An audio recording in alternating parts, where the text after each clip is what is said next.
Hello friends, നാം ഇന്ന് English ഗ്രാമറിൻ്റെ രണ്ടാമത്തെ ക്ലാസ്സാണ് ആരംഭിക്കുന്നത്. ഇതിൽ നമ്മൾ ഉദ്ദേശിക്കുന്നത് PSCക്ക് ചോദിക്കാവുന്ന ഒട്ടനവധി ചോദ്യങ്ങൾ വരും. അതുപോലെ തന്നെ ചെറിയ ക്ലാസ്സിൽ അറിഞ്ഞിരിക്കേണ്ടതായിട്ടുള്ള കാര്യങ്ങളുമുണ്ട്. ഇത് രണ്ടിനും വേണ്ടിയിട്ടാണ് നമ്മൾ ഈ ക്ലാസ് ആരംഭിക്കുന്നത്. അപ്പോൾ ഇതിൻ്റെ പ്രത്യേകത എന്ന് പറയുന്നത്, ചെറിയ ക്ലാസ്സുകളിൽ മുതൽ നമ്മൾ പഠിക്കാനുള്ള കാര്യങ്ങൾ കൃത്യമായി നമുക്ക് പഠിക്കുവാൻ കഴിഞ്ഞില്ല. അതുകൊണ്ട് നമ്മൾ അത് കൃത്യമായിട്ട് മനസ്സിലാക്കുന്നതിന് വേണ്ടിയിട്ടാണ് പറയുന്നത്. അത് തന്നെ നമ്മൾക്ക് PSC പരീക്ഷയ്ക്കും ചോദിക്കുന്നത് ഇത് തന്നെയാണ്.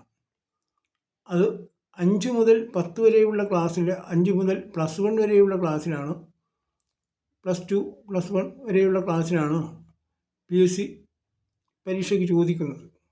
അപ്പോൾ അത്രയുമുള്ള കാര്യങ്ങളാണ് നമ്മളിവിടെ പറയുവാൻ ഉദ്ദേശിക്കുന്നത് ഗ്രാമറിലായിട്ട്. അപ്പോൾ ചെറിയ ക്ലാസ്സുകൾക്കും 5 മുതൽ +2 വരെയുള്ള ക്ലാസ്സുകാർക്കും, PSC ക്ലാസ്സുകാർക്കും, അതുപോലെ തന്നെ ചെറിയ ക്ലാസ്സുകാർക്കും എല്ലാം തന്നെ പ്രയോജനപ്പെടുന്നതാണ് ഈ ഗ്രാമർ ക്ലാസ്. അതുകൊണ്ട് എല്ലാവരും ലൈക്ക് ചെയ്യുകയും ഷെയർ ചെയ്യുകയും അതിനെ സബ്സ്ക്രൈബ് ചെയ്യുകയും ചെയ്യണമെന്നാണ് ആവശ്യപ്പെടുന്നത്. എല്ലാവരും ചെയ്യുമെന്ന പ്രതീക്ഷയോടെ ക്ലാസ് തുടങ്ങുന്നു. അപ്പോൾ നമ്മളിന്ന് പറയുന്നത് പാർട്സ് ഓഫ് സ്പീച്ചിനെ കുറിച്ചാണ്.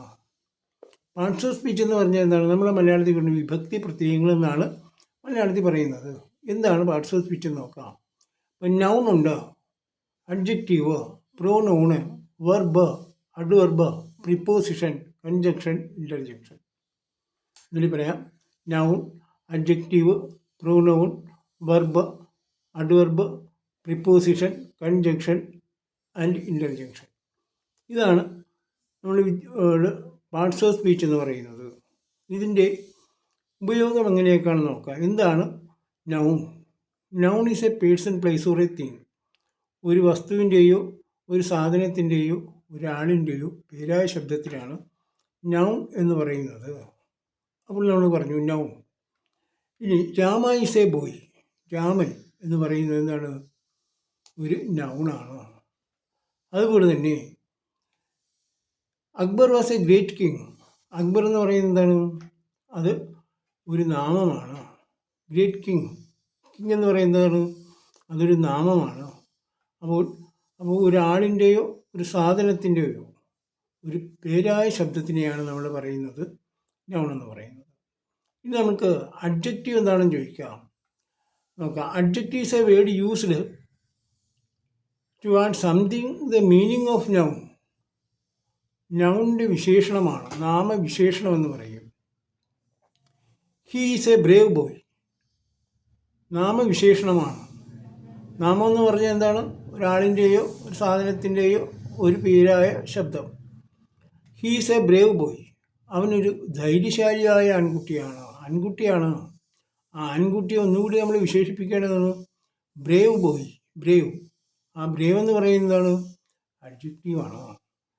അപ്പോൾ നമുക്ക് അടുത്ത് നോക്കാം. അതായത് pronoun. Pronoun is a word used instead of A noun. ഒരു നാമത്തിന് പകരമായിട്ട് ഉപയോഗിക്കുന്ന നാമമാണ് പ്രോനൗൺ എന്ന് പറയുന്നത്. അപ്പം John is absent because he is ഇൽ. ജോൺ നാമമാണ്. John is absent because he, ജോണിന് പകരമായിട്ട് ഉപയോഗിക്കുകയാണ്. John is absent because he is ഇൽ. അവന് അസുഖമായതുകൊണ്ട് ജോൺ എത്തിയിട്ടില്ല, ആബ്സെൻ്റ് ആണ്. അപ്പോൾ John is absent because he is ഇൽ. ഹീ എന്ന് പറയുന്നത് എന്താണ്? ഒരു പ്രോനൗണാണ്.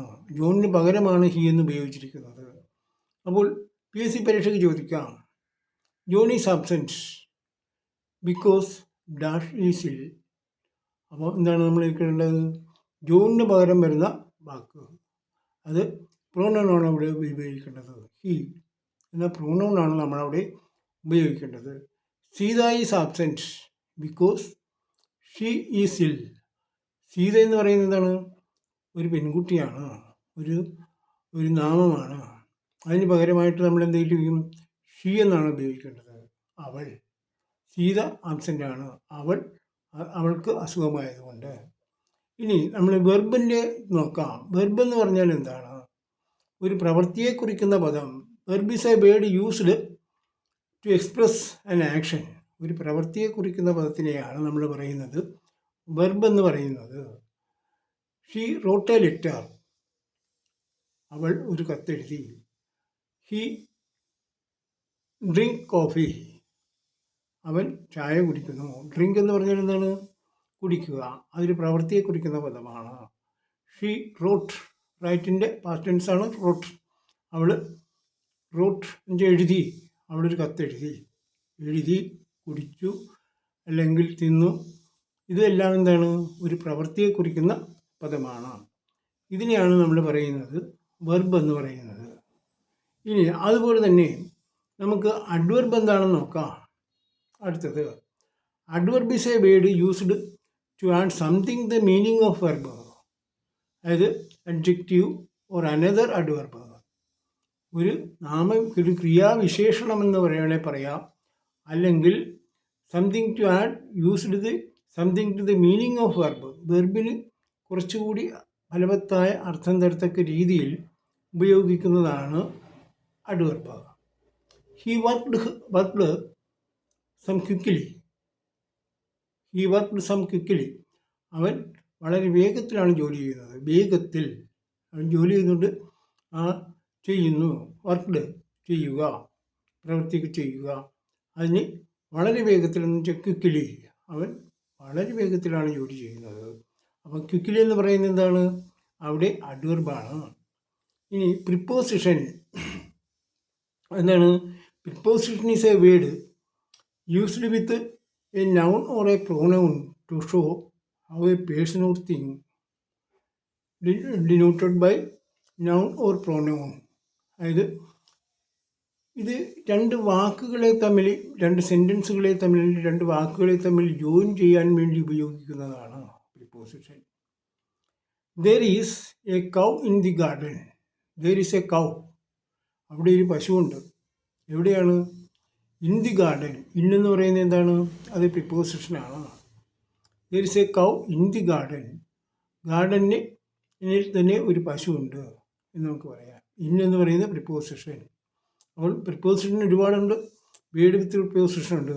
അപ്പോൾ there is A dash in the garden എന്ന് പരീക്ഷയ്ക്ക് ചോദിക്കാം. There is a cow. There is a cow dash in the garden. There is a cow in the garden. അപ്പോൾ ഇന്നെന്നുള്ള പ്രിപ്പോസിഷനാണ് ചോദിക്കേണ്ടത്. അതിന് വേർഡ്സ് വിത്ത് പ്രിപ്പോസിഷൻ ധാരാളമുണ്ട്. അതാണ് സാധാരണ ചോദിക്കും.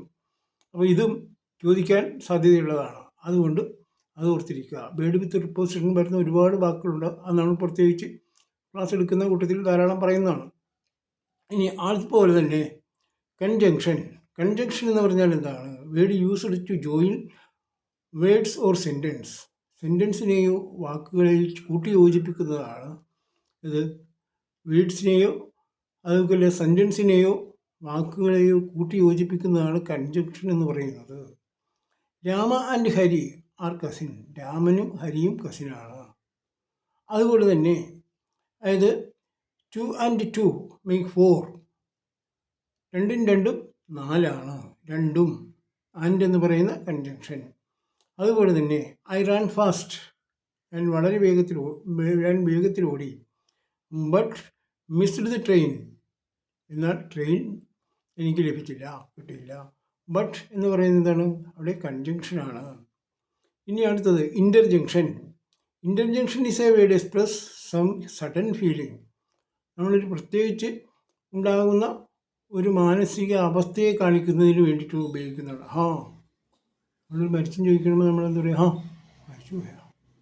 ഒരു വിഷമോ ഒരു സങ്കടമോ അതുപോലെ തന്നെ എല്ലാവിധ കാര്യങ്ങളും നമ്മളതിനകത്ത് പ്രകടിപ്പിക്കുന്നതിന് വേണ്ടി ഉപയോഗിക്കുന്നതാണ് ഇൻ്റർജങ്ഷൻ എന്ന് പറയുന്നത്. അതായത് അലാസ് ഷീ ഈസ് ഡെഡ്. അവൾ മരിച്ചു പോയല്ലേ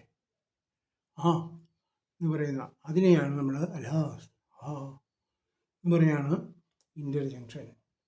ഇത്രയും പറഞ്ഞുകൊണ്ട് ഇന്നത്തെ ക്ലാസ് പര്യവസാനിപ്പിക്കുന്നു.